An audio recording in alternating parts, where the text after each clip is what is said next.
fós eisteach go maith agus Pobredáin directus nó go maith mar dhéanad ar chana dar a hici bhfuilteisteach go deasige rid trasna den Gailib Ger Mehan agus á dheachanclis David Morrissey bachtaige Ger Mehan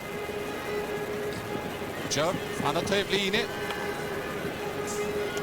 agus se Calaís díanta Fogsair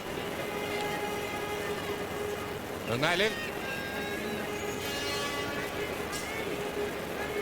Niall Healy Sanna Calaís agus Niall Healy cúcín de faointí sa chéad le an bhaisian iad cheann sa tarna le.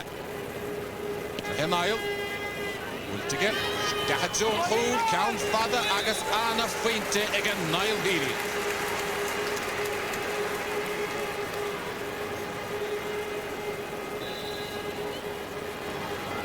Á faointe atra a láthar na huaire. After John Clitter, John Lee as a bish sa Gailib agus cána beledóiríra a chamánaí ma heise agus góla desfachta an sunnaige Conor Hayes chur amach harise de bhlíine agus puc sleasa den Gailib an lápáirce Damien Kelly. Bhfuilteige Damien go dtí Fergal Healy an bhfuil seansaile ige ní Fergal ach Niall Healy Niall a gáilisteach seansaige Niall ach anna stoppar fad anna Tosca dianta Eric Ounson agus tá Niall le dalamh tá sé gortathe ach seo Niall Callanan. Niall Callan isteachchan san ríis go dtí Donal Riley ach iirecht sa útsáirithe seansaige Angus Callanan anis bhfuilteige Angus agus pointe eile ige Angus ach tá Niall Healy ar a dalamh gortathe a gcónaí. Niall Healy ar a dalamh.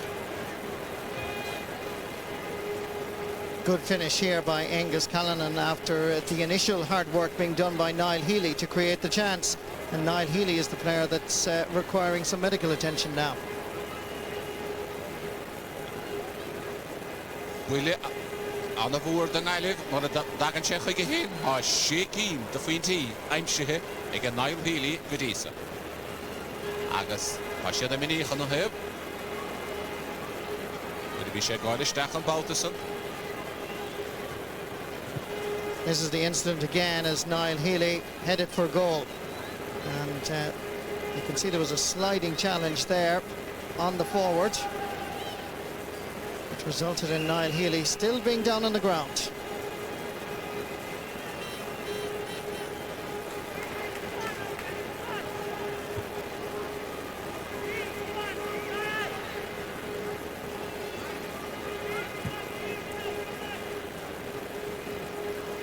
Well, if he had to depart the scene, Micheál, he'd be a huge loss.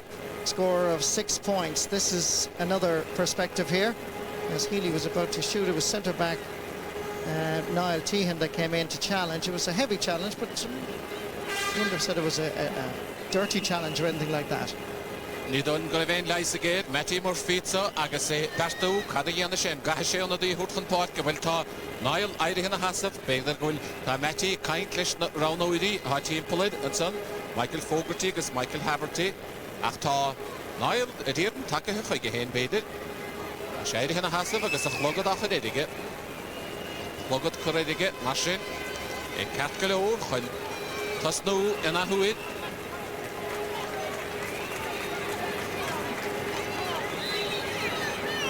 Chiadúil a chuig an Gailib trí féinte chun tosaigh.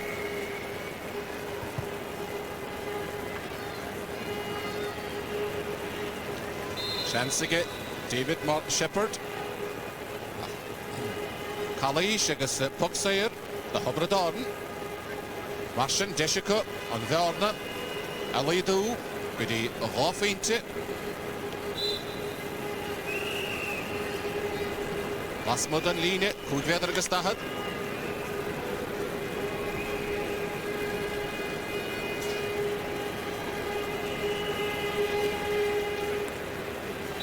Bhfuilte agus bhfuilte harise drasnáin an son ag Richie Root an chiad faointe ag Richie sa tarna le trí cín go díosa.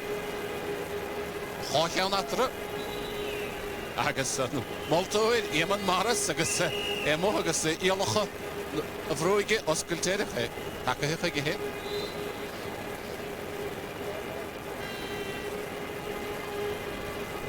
Aidan Ryan yn naig na greini sa tarnala. Grian o gan eich Haris yn lini, cwgfedd agos dahad. Cian bort, gydag tarakere, Sarahe.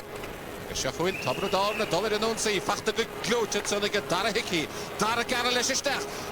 Anna, rwhar diant ag dara agos dirach sy'n am cart David Hickey, ach fachta har nas ag dara.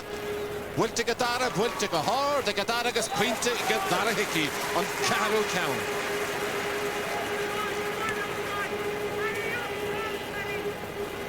This is a great point by Dara Hickey. In the initial sequence, he was being very tightly marked by David Kennedy, and he won possession. He deserved to score this.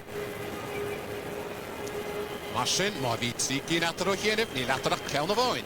Gaf na pingini, sinna fo latra. Siansig y Declan Garvey, gwaelistach, a che cwrdd wili, ag y Sarahig y Brendan O'Sullivan. Iarach Brendan Sarahig, ach fachtig y Nail Tihan, clantig y Nail, gyda'n dafel ag an boed. Ach, y leaf na hymara gymachan son. Lon chwli na gael Ger Mahan, wylte gydasig y Ger, gyda Donald Riley, ond farafwyd y sor chwl sy'n chiedle.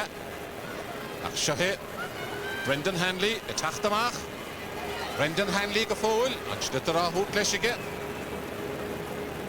Haiglen an, agos calais dianta haig yn son, ag Richie Root. Marsin, Eamon Morris, agos smacht ma, ach mead yn immert gydysig.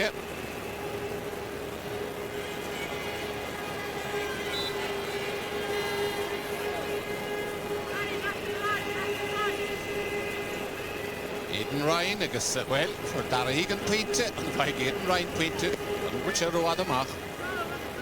Anna iarach diant ag dro na carno igi. Ardelo edimol na carno igi, agos fachtig Conor Hayes, ni hach yn lon chwli, Sean Ryan. Sean Ryan, Befrw, ach diant ag yma heg agos y count sy'n gyda Brendan Hanley. Wyltig Brendan, cawn o'r dan y chwngwrwch dyn ddeflini, agos ymwneud hymach haris y ddeflini. Marsin. Agos da David Morrissey y ffog yn y podge, agos David Young y tacht yr y bodge na o. David, cynne an ashtach, sio hwnt siw blien ag David Morrissey ag ymwyrth lys na mynwyd, ach ta se a hogan tamach, agos David Young y stig yn y oed.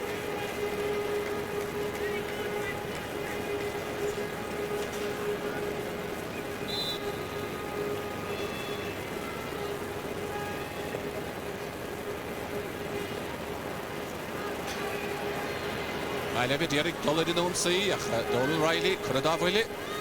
Wynt ymach y jo lor na poedge, agos yn lond asach, Shane O'Brien taca hymach dar nôl ffyn boed, agos ba David Young am y hystach, yn ymwneud y carno i gach siachet aiglen an. Wynt y taig, Sarah Higgard Assenson ag David Shepherd, ach John Lee dyn ngailif, cawn môr ffada, cawn dain sierach, agos Anna Ieshinson, ag Donald Riley, agos yn tarna cwl, heimsihe ag dyn ngailif. Pwysau cawn sy'n giedla, agos yn ish cawn o fes y tarna. Donald Riley gets his second goal of the afternoon here in Croke Park, and it comes from a long ball.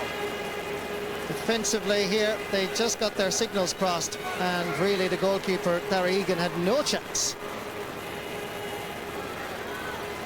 Hafa, socher yn hawr eisiau hwrt yng Nghaelif, fen drasa.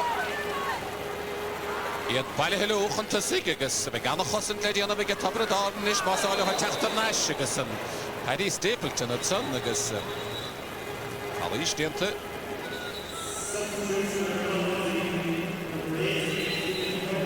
This ball coming down here to the goal scorer, Donald Riley. What a finish. Great goal. Kerl Wade in ish takahe y borg dy Ngailif, agos Cian Borg ymyhin. Iad ahrw yng Ngailif.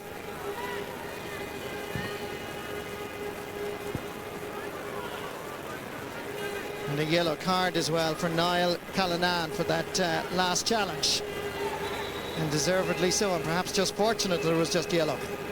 Marsin, Pogsair, Niall Tihan, Mac da Brendan Tihan, a fi gymmert le Sinsir Habradorn, a stach a dro na carno ige.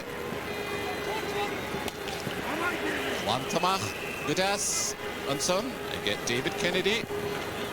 agus Shahe Declan Garvey Berto Hobradornitson agus well an Talo Hardede byddi Kieran Bergen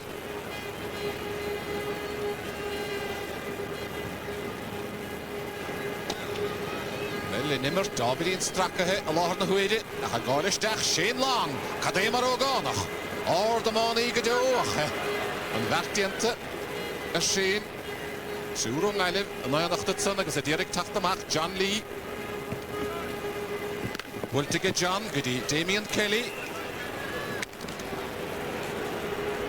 Congracht an Davline agus am Haris a Davline Puck Schlassa da Hobrador na dir nach Cadienig an Meyer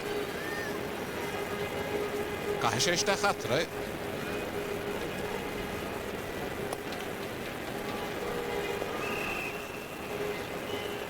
Sorry ige Paddy Stapleton Hobrador Schlaunathe Candedig Inish Overdeen agus Imniera Idirn Anna Wallitson ige Brendan O'Sullivan Hobrador Score Tasdalwaha agus Puck Schlassa the Hobrador agus United Higgasa and Toolish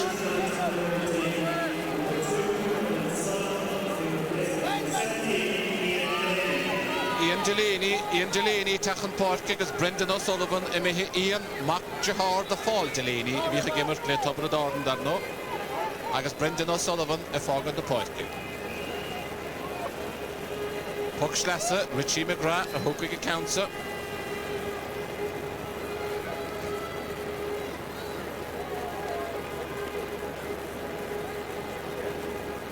agus Gortú follow atso Gortú follow roinero Emeruri Hobrador nadar be Shane Long a own in Shane Long a dieren yeah Gortú follow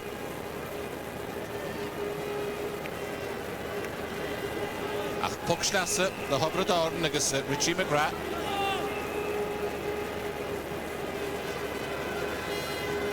Paddy Ryan had tacht de sterk beschalladag.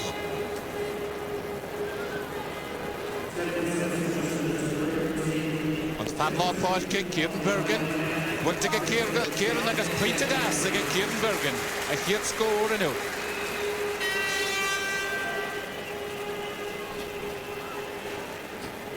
The forward play and indeed the scoring ability of both sets of forwards is most admirable today, and particularly this point, right out by the sideline, Kieran Bergen scoring his first point. Marsin I latrinish ach point of oin, megus Hobrador na tachtaresh, on Fadlor Poitke, Richie McGrath, Stacha John Chuinach and Vartientige Teiglin ein, Haige direct tachtamach, Wiltige Teig, Vanna Tevline, Kerl Wadetson, Kuradavile, agus Shachuin.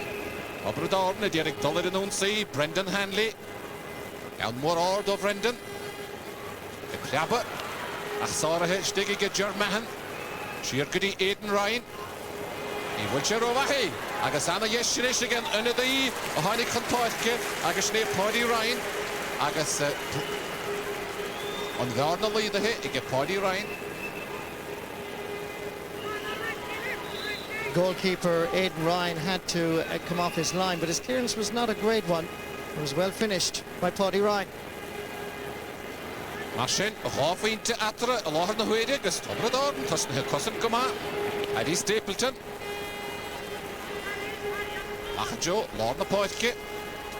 Nisha Hashan the Horak Daragatra, as Paddy Ryan or Hishtacharish, the Kuradavile, Dr. Gauder, Shane O'Brien, Shaheshin. Ilana Gier, I garrelish a stach, Shane O'Brien, the other Lena Fehmeder, will take a Shane, will take a Dassig, as Quintelle, the Hobrador, a hit scoring a Shane.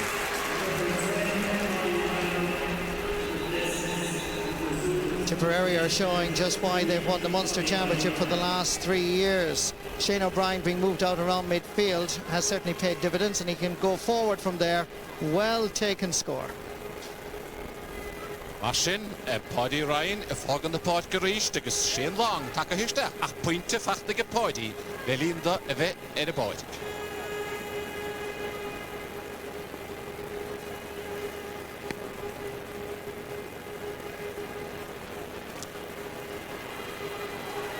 Yogi hit scorele be Niall Healy ha Galistach. Niall Healy Lina Kudvedrigus da hat Bultige Niall agus Anna Quinte again Niall Healy. Well, Niall Healy is emerging as the hero out of Croke Park for Galway this afternoon. Look at this for great skill. This is his 7th point in this All-Ireland semi-final. Look at the stick work here. The balance, looks at the target and sends the slither straight over the crossbar. Kevin Hines tak ahead of board gegen Eilef, Martin Nestor imihit.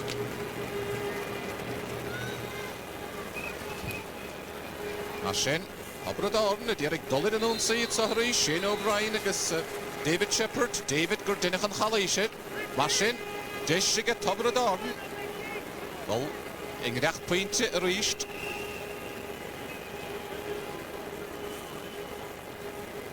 David Shepherd and son agus Berestachel, agus Deshinishiga Richie Root, a Chiaro Pointe a Reimshoe. Wilte ag Richie agus Pointe ifir a Caher ag Richie Root.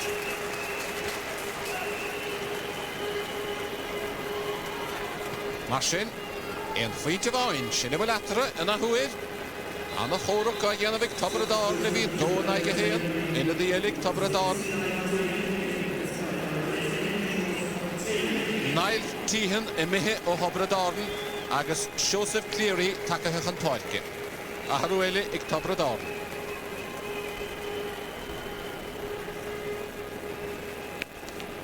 Niall Tíhan I mithe agus Joseph Cleary ar a báirc. Marsin, a Cosintitsa, Germahan, mithe tras na bhuig agus Deshiga Richie Root, Wiltiga Richie agus tá sé a Cosco.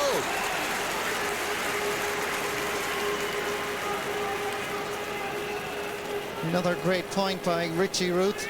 Hurling Sarsfield's clubman is showing tremendous skill here. Getting the equaliser, getting out in front of his man, and then just knowing exactly where the goalposts are. Marsin, chase the Tobradorn, titim Chirifintach and Derek, Tashiat Corum, Lishing Eilef, a lot of the Huedig is a Gimmert Gama, Kieran Bergen, and the Wallet son of Germahan, Agus Glantagama Hege, Fanata Line. Wilte Amachofach ag Conor Hayes. A fachtige Michael Janelin, the Stachat Joe the Carnoige, Agasoon, Bihonson, Late Donald Riley. Well, you'd have to say, Micheál, they're two of the best corner forwards that we've seen in recent years at minor level. Donald Riley just getting a touch here, as well as Niall Healy in the other corner. Wonderful to watch. Amonahe Anish Gilula Fat, Lana Bertuku. Tobradorn, agus ní Daryl in a Gudírach Tifos, Joseph Cleary. Stachel Ashley. Agus Deshiga Beder, Dolchan Tussig. Wiltige David Young with Jonah Carnoy agus Cole ag Richie Root. Richie Root agus tan Lasser Savarach again. Well, down at the other end, Richie Root has been threatening this all afternoon, and this ball dropping in. You can see the goalkeeper, Aidan Ryan, hesitating here. Confusion between cornerback and defender, but you have to give plaudits to Richie Root, scoring a wonderful goal. Héna cúig ag Richie Root Godisa. Eilefinish Shalsoot chan dollar in Unsaí. A chana chosint a dhéanamh ag Paddy Stapleton, churad a bhfuil afach. Paddy Fosa Córach agus Donald Riley. Wiltige Donald ach Shacharán an Baltasa. Just see this goal again by Richie Root as the ball dropped in. Goalkeeper came off his line, then slightly hesitated. He is playing against the sun. And a lovely touch by Richie Root. Inis cén mi anach a hasa Eilef, héna naige dó, rána cotíamtacht agus na gall lach a dóidí, lár na huidi. Siad na tobradig a hachan tusig, agus goy na siolta, goy na stechtúi, luas lasarach, ach churad a bhili, agus yn Counson imihimú.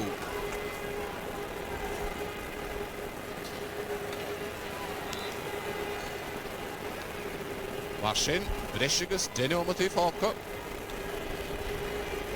Agus, All of mine, Oscar on to Hele, a lot of it.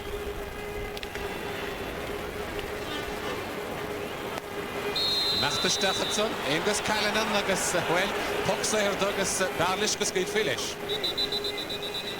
Well, Angus Callanan is annoyed because there was no advantage given. The referee blowing the whistle and insisting that the free be taken. Marcin, Chancelle, Ege, Niall Healy, Shach Pointe Gadisa, Marantia Torto Count, Bashir Cosco, Richie Root. Niall Healy, Noel Rodegan in the count, Neil, Turchef and Pointiga, Niall Healy.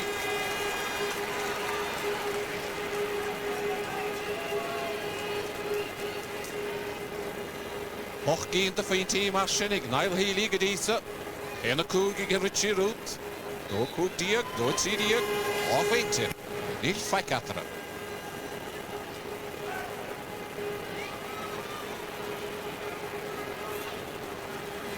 Paddy Stapleton, agus Angus Callanan. Bachtanish again, Niall Healy. Anna Choruk at Fad, Choruk of Vakirel Savarsa, Hana Hall, Diantatson. Stop a hick glote. Eiglenan. Bridger Mahan, Count Moore Father Ojo. Another little fool, Connor Hayes. The speedilish accounts on Don Harish of Evelyn.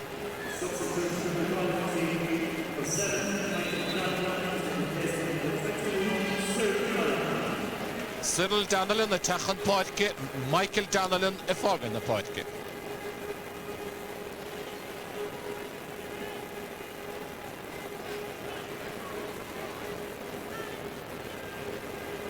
Marcin, Pokschlasse, the Hobradorden.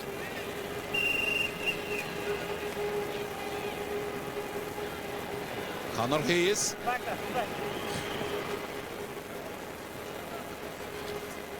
Niall Healy, Coruk, and Mihawig. Agus Shahe David Shepherd, Beristach of David Edson, Halish Dienta of David Shepherd, Agus Puxair Gnohige, Joseph Cleary, a Hokigesho. Nensona, Beristachige, Niall Healy. Interesting to note as well, Micheál, that Cyril Donnellan has been introduced as a forward, Michael Donnellan been taken off, so obviously Galway are trying to, if at all possible, to strengthen their attack.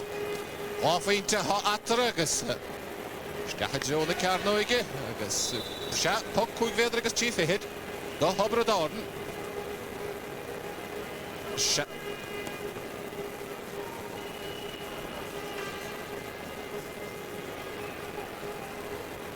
Well, Dara Egan's free here dropping in. We just have to see if there was a touch.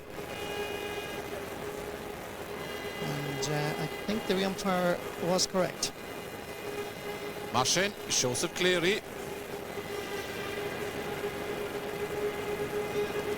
Wilte get Joseph, Wilte Anna or the get Joseph Acharigesh. Chance Mark Kuramu against the top of it. Pokamach Wilte, then see who it and Multoid. A rog which a Wilte Rohapig again. In Cheroward at Hobradorden, Sikiet Leha, August Ashediant and Ishige, Lishing Island.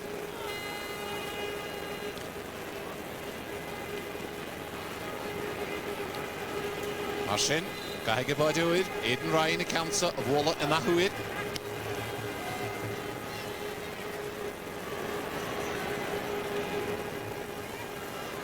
Niall Healy, Chancig and Niall, Lanish Gillig and Niall, Bert Hossantoiri, Dian of Kalishit. Marcin, Puxair, I guess more Reinchen council. On Niall Count, Nivik Atara, Ach, Ian Fuinte Avoin.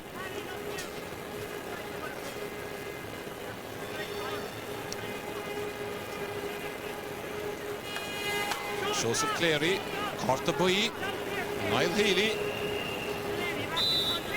and Vaishe, on Niall Count. Will take an eye, like a sprinty, even a night. What I like about Niall Healy as well, Micheál, is the fact that he is a worker. He's not just a finisher. He's willing to come out around the half-forward line and really hassle and chase after the sliotar at every possible opportunity. Dermot Ryan take a histach agus Carol Wade on a dí hánig histach tóca hit amach. Carol Wade I bit fihe I gemach agus Dermot Ryan take a histach.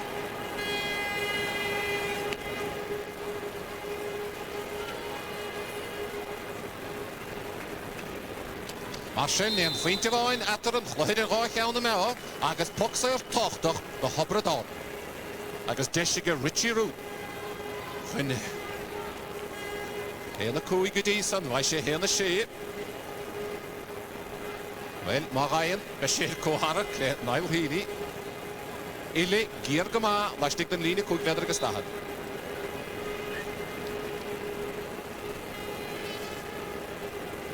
Richie Root, can aan de hoogte gevaart.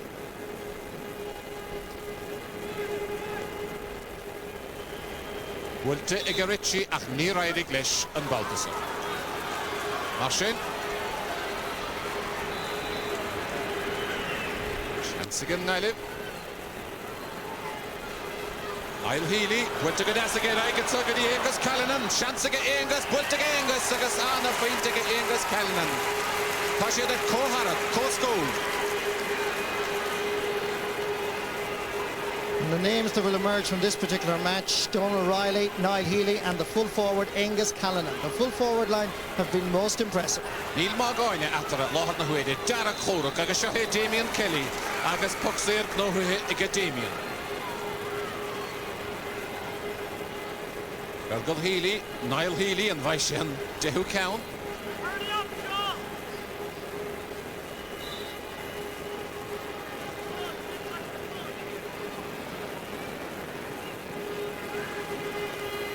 Wiltiga Niall, Wiltiga Hall and Iga Niall, agus Pointe Evidente.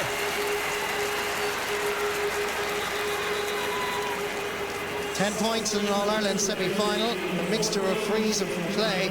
Certainly Niall Healy will remember this particular game here in Croke Park.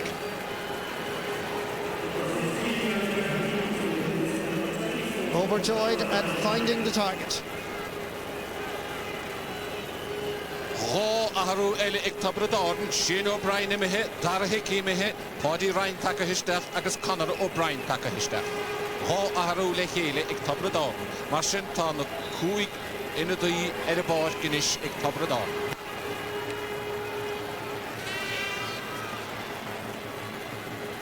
Aled, pointe bain chantasig.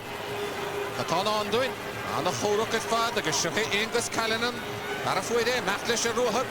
Wilte gedasige, Trasna Tsogadi, Kevin Hines. Ogine Godini, Gadasa, Stachgadi, Declan Garvey. Deshinishako, and Hoffeinte Huntasig, Gasashi Damahe, Hoffeinte Huntasig.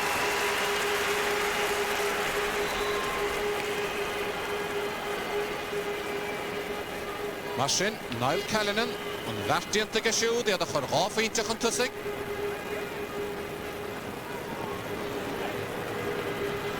Cosset, Paddy Stapleton.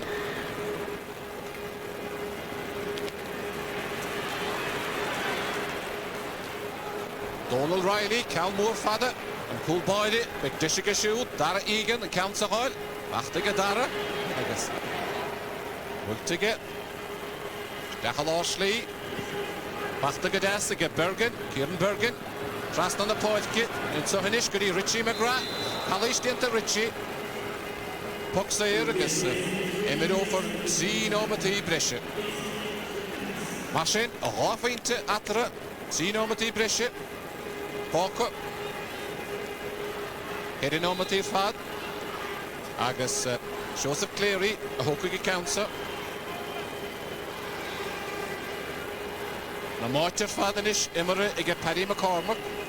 Cúgur unadathe barkige. Joseph Cleary, Bultige Joseph, agus Williges Toka hige tá, pointe tochtach, agus Joseph Cleary.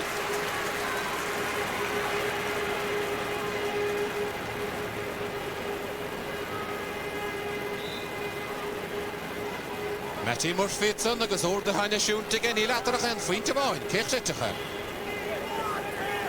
Agus sin Tanna, le Aumbresche, Wahna Huide. Eden Ryan, Keyogi Council, Keyogi hit score, let's score on the canoe, the Hunway Ganta. Riley, Lohan Huide, Donald Riley, Bwlte go híisiach, bwlte go dasig a dónú. Ach, Jude Cousin Toidy itson, Dynica Sean Ryan. Sean the tacht amach leis slitter. Macha Joe, Lord na Poitke. O'Neill Riley, Croke. Yerige Council of Wolo. Anna Verticht into O'Neill, bwlte stachige. Agus Anna Yeshin is again Niall Callanan. Agus Pointe Elegant Niall Callanan. Agus Dietach, Gabeshin, William Marahan and Mickey. Watch the stick work here of Niall Callanan. When the ball came in, just look at the little shimmy as well and the quick pickup. Wonderful control. Fabulous. Offie Tatra, Niall Healy. Niall Healy macht es stach. Rudolf Willie. Trasnagari Angus Callanan. Angus and Ish, because they did a geslitter of Mad. Did a shell of Mad geslitter. Will take Angus, Agus Anna Fainter Father Angus Callanan. Agus Shin Painter Huskilo, Agus a Heimch again, you know. Will to Mach, Fear Happy. Achad on Caharu Bauta, a Stolem Gagahek, on Baido, the Council, a Hogan to Mach. A reached, and a win. Well, these young miners from Galway and Tipperary are really displaying their skills. Angus Callanan with one of the scores of the match. Under a little bit of pressure, steadied himself from a difficult enough angle. Tara Kudasiritson, Niall Healy, Agus Anna Yesher Father Lishigan, Niall Livigan, in a day, Cyril down the Lindach, Drachown, Bulte, Egasaru.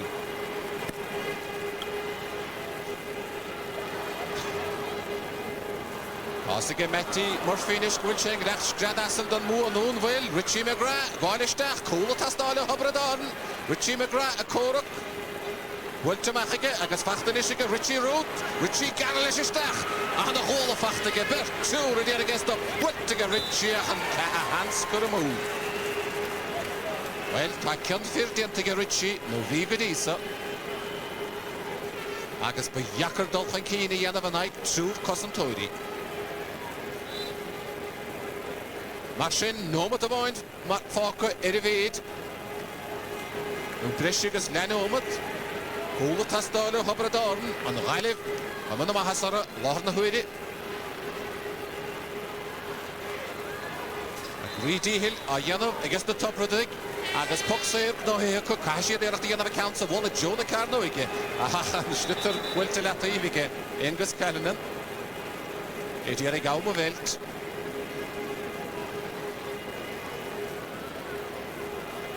Agus an Multoid, a Corpinosa, agus Dishinish, agus Joseph Cleary, and counts of Walla Edzo na Carnoigin. Maar ha cool a tastal waha, ha de Trino wat is steek, shin an on brische.